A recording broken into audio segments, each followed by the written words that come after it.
30 journalists and cameramen have lost their jobs, with Channel 10 announcing its local news service will cease tonight. Staff were given no warning of the sackings, the Southern Cross company citing the cost of introducing digital television and closed captioning for the decision. Channel 10 made the surprise announcement to stunned news staff this morning. 30 jobs to go in both its Cairns and Townsville news operations. There was an announcement made to all the news staff this morning at 10 o'clock that unfortunately Southern Cross have decided to cease its local news services in Townsville and Cairns. We're out of here, we're gone. New owners Southern Cross say the cost of introducing digital television and closed captioning for programming behind the move. Apart from Cairns and Townsville, the network has also shut down its Canberra news service.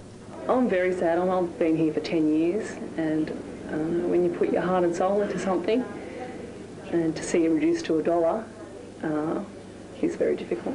It's about doing something that you love, and we were told today that we can't do what we love doing for North Queensland anymore. The city's two mayors condemning the closure.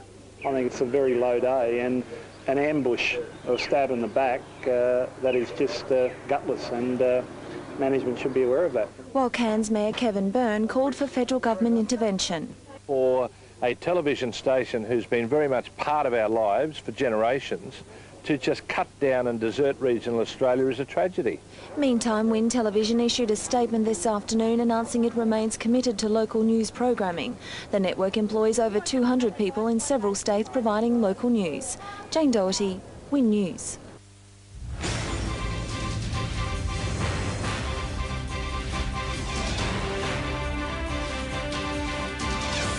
Tonight, more jobs axed as staff picket Channel 10. Good evening. Melbourne-based Southern Cross Broadcasting continued its aggressive staff cutbacks at Channel 10 Townsville today, slashing a further 9 positions from the IT and production departments. Earlier in the week, 32 people went when the news department was retrenched.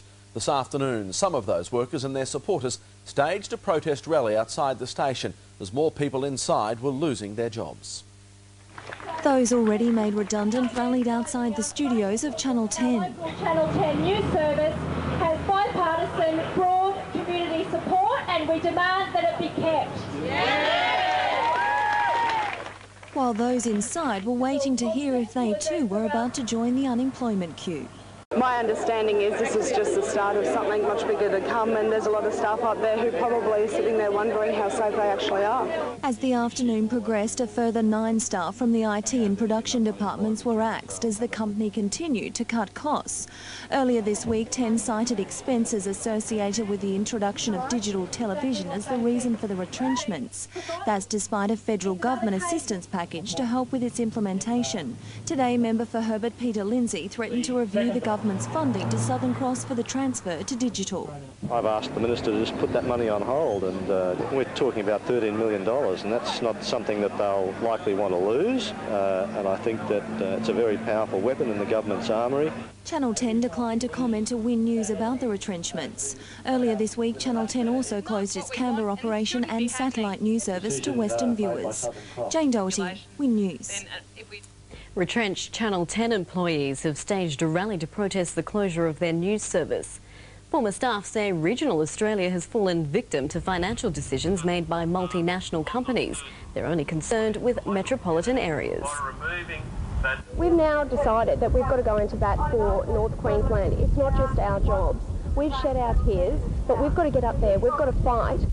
Channel 10 was shut down by Southern Cross Broadcasting last week, despite the company being granted $13.6 million over 8 years to assist with the cost of digital conversion. Around 40 jobs have gone in news and production at the Cairns and Townsville stations.